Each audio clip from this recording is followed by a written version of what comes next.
no great story ever started with, on a bright sunny day. It's always when it's raining and cold and miserable, and those are the cool stories and what you really get out of an adventure, I think.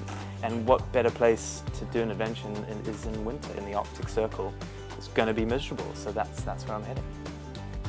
Yeah, I'm looking forward to trying a bit of snow winter driving. I'm going to get some snow tyres this week, which should be fun.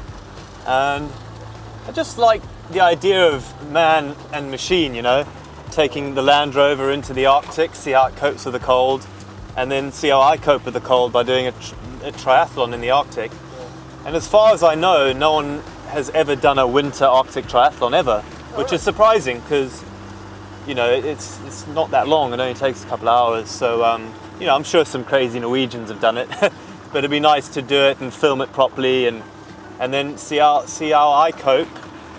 When it comes to an off-road vehicle, I've never even considered anything else but a Land Rover.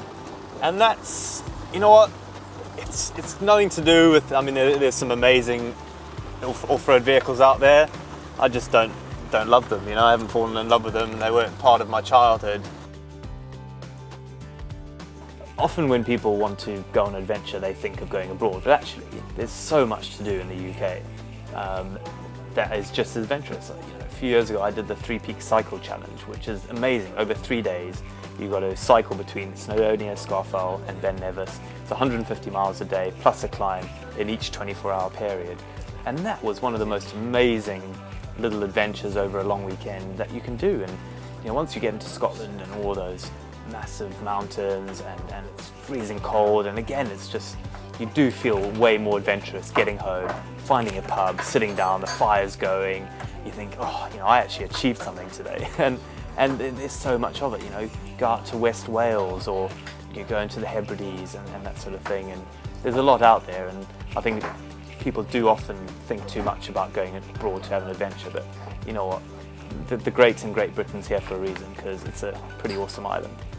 I've said it before, I'll say it again, adventure isn't always about climbing mountains or rowing oceans. Adventure in its purest form is simply a way of thinking, I think, And I'm not gonna lie, it does help if you're single and you don't have a family to go off on these big adventures, but I don't think you need to do all the big adventures to get, feel that you've achieved something. You can just go off for a weekend, like, doing the 3 Peaks Cycle Challenge. That was an incredible adventure. And it took 3 days of my time, and you don't always have to go off and do these month-long expeditions and things like that. Annoyingly, those are the ones I like to do. So, I'm still young, so who knows what I'm going to do when I've settled down a little bit more. Maybe I'll never settle down, who knows. My advice for people is just take that first step, take the leap. A lot of people sit at home and they're like, should I do this, should I do that? It's obviously a famous saying, regret the things you do rather than the things you don't.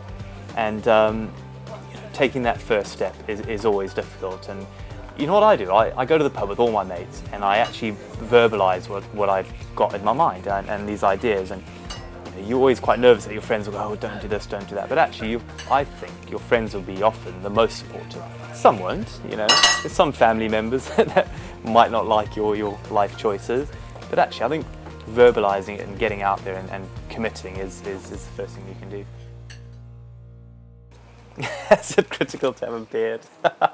It's honestly, my beard has got more publicity than anything else I've ever done. Swimming Britain, no. Having a beard for jellyfish stings, yes.